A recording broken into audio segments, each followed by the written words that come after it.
You stayed calm when everything fell apart, even as everyone else panicked around you. People assumed you didn't care, but inside you carried more than anyone realized.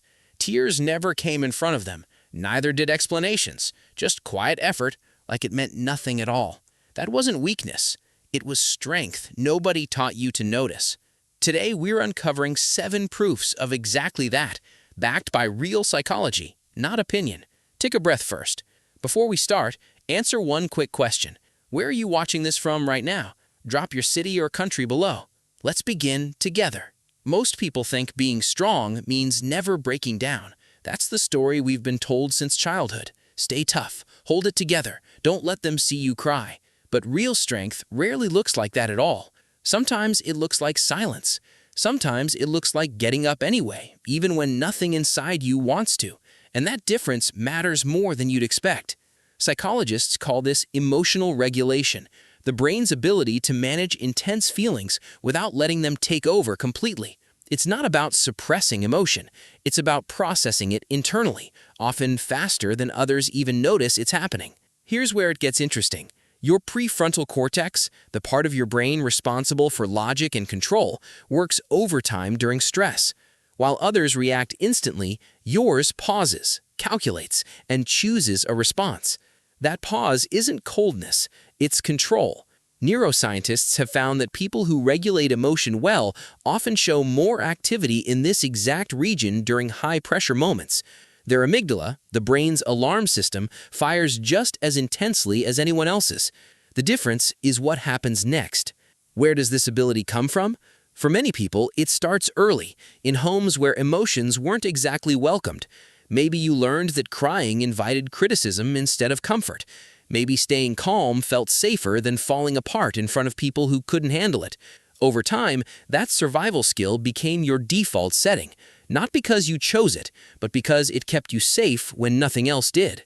The truth nobody tells you is this: none of it makes you broken. It doesn't mean you're distant or cold or somehow less human than people who wear their emotions on their sleeve. It means your nervous system adapted to protect you the only way it knew how. And adaptation, by definition, is strength, not damage. The 7 signs we're about to explore aren't weaknesses hiding behind a calm exterior. They're proof of exactly how strong you've had to become. Let's look at the first sign, because chances are you've lived this one without even naming it. You've probably comforted a friend during their worst moment, staying steady while they fell apart completely. Later that night, alone in your room, you finally let yourself feel it, quietly, privately, where nobody could see. That's sign 1. You process pain in solitude, not in front of an audience. Psychologically, this isn't avoidance. It's called delayed emotional processing, and research shows it often points to higher self-awareness, not less. You're not ignoring what you feel. You're choosing when and where it's safe enough to feel it. This takes real control. Most people react the instant emotion hits. You, on the other hand, filter it first, deciding whether the moment deserves your full reaction or whether it's better handled later, alone, without an audience watching.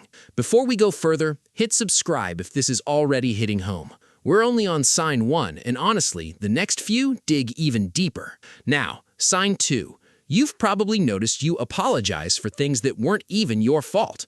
A friend cancels plans, and somehow you're the one saying sorry for asking in the first place.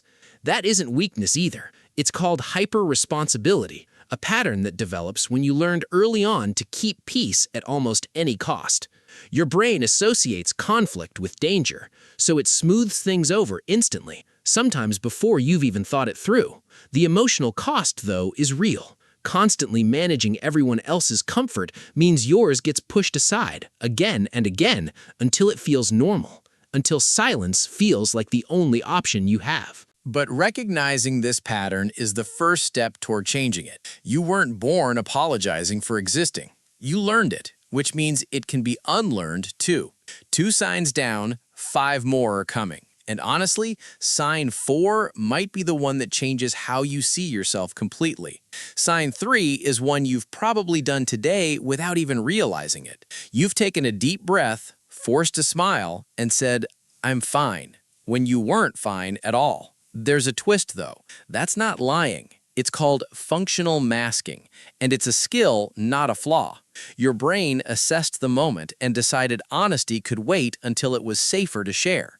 People who do this well aren't fake. They're strategic. They understand that not every room deserves their unfiltered pain, and that's a form of emotional intelligence most people never develop.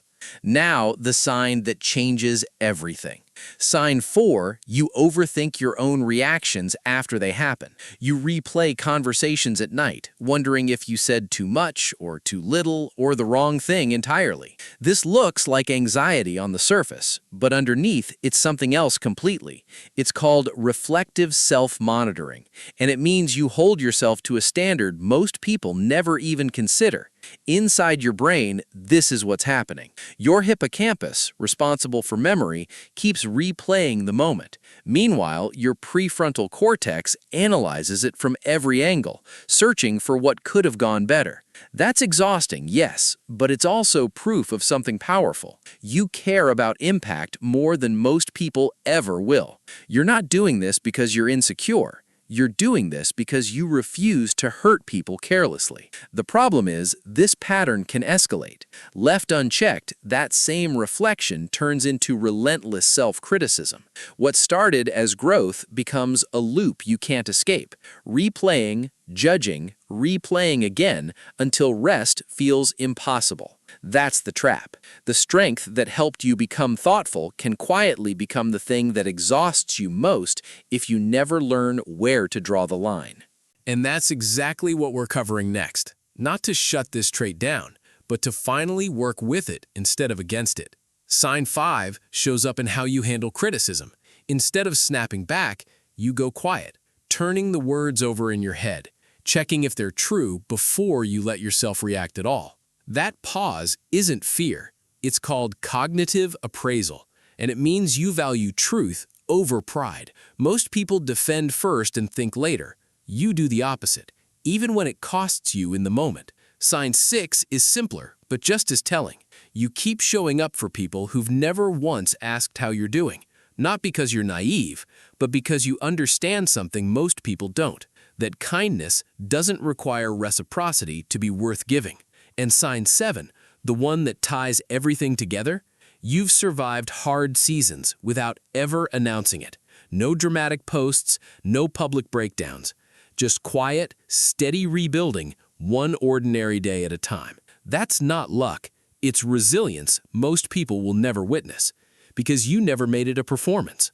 The real question is this: if you've felt even one of these 7 signs, what do you do with that awareness now? Start here. First, stop mistaking your calm for coldness.